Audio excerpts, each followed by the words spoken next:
है। महोदय, अब तो हमारा तिरंगा झंडा भी हमसे ये पूछने लगा है कि क्या बात है भारत, आजकल फहराने से ज्यादा मैं कफन में दफनाने के क्यों काम आ रहा हूँ। महोदय, हृदय तो उस दिन फट गया जब बूढ़ी माँ अपने बेटे के चिथड़ों को देखकर बोली कि साहब, आप तो भर्ती में 1 इंच भी कम नहीं लेते, मैं आधा शरीर कैसे ले लूं। महोदय, आज इन मानवाधिकारों के कारण इन आतंकियों के बंगलों की आकाओं की नाकफनी हंसती है और शहीद हुए हमारे जवानों के आंगन की तुलसी रोती है। जब एक शहीद हुए जवान की विधवा की वेदना चीख चीख कर ये कहती है कि प्यार भी भरपूर गया, मांग का सिंदूर गया, नन्हे नौनिहालों की लंगोटियां चली गई, छोटी छोटी बेटियों की चोटियां चली गई, और आपके लिए तो एक आदमी मरा है साहब, मेरे घर की तो रोटियां ही चली गई।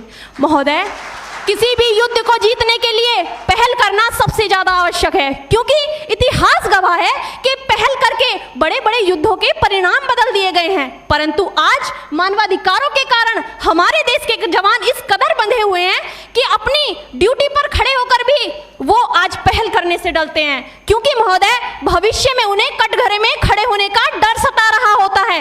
वो ये जानते हैं कि चाहे एक उग्रवादी की राइफल से निकलने वाली गोली को ये तय करना पड़े या ना पड़े कि वो किसे लगेगी, लेकिन हमारी राइफल से निकलने वाली हर गोली को ये निर्णय लेना पड़ता है कि चाहे वो किसी निर्दोष को लगे, दोषी को लगे या ना लगे, परंतु किसी निर्दोष को नहीं लगनी चाहिए। यदि ऐसा हुआ तो ना तो ये समाज हमें छोड़ेगा, ना ही तिल का ताड़ बनाने वाली ये मीडिया हमें छोड़ेगी। और महोदय, मानवाधिकार के तले किसी जवान को दबाकर युद्ध के मैदान में छोड़ देना कोई वीरता नहीं, एक आत्महत्या है। क्योंकि महोदय, फूल को श्रृंगार दो ये मुमकिन नहीं, और एक वीर को झनकार दो ये मुमकिन नहीं। जो हाथ बांध दे सेना के, ऐसे मानवाधिकार का पालन संभव नहीं।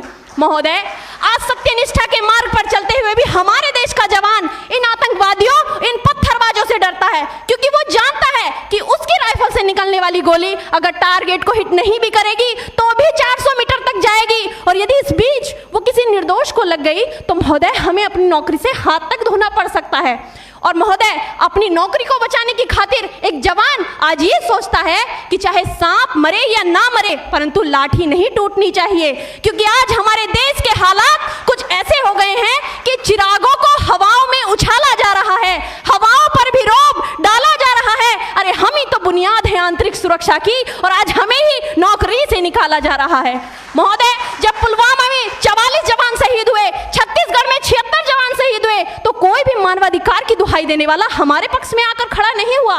परंतु जब जेएनयू विश्वविद्यालय में एक देशद्रोही के द्वारा भारत तेरे टुकड़े होंगे, अफजल हम शर्मिंदा हैं जैसे देशद्रोही नारे लगते हैं, तो सारे मानवाधिकार के ज्ञाता आकर उसके पक्ष में खड़े हो जाते हैं। तभी तो क्या कहा था उस देशद्रोही ने कि तुम एक अफजल को मारोगे, हर घर से अफजल निकलेगा। तो मैं भारत की बेटी अपनी भारतीय सेना की तरफ से आज ये ऐलान करती हूँ कि उस घर में घुसकर मारेंगे जिस घर से अफजल निकलेगा, वो कोख नहीं पलने देंगे जिस कोख से अफजल निकलेगा। उठो देश के वीर जवानों, तुम सिंह बनकर दहाड़ दो और एक तिरंगा झंडा उस कन्हैया के सीने में गाड़ दो।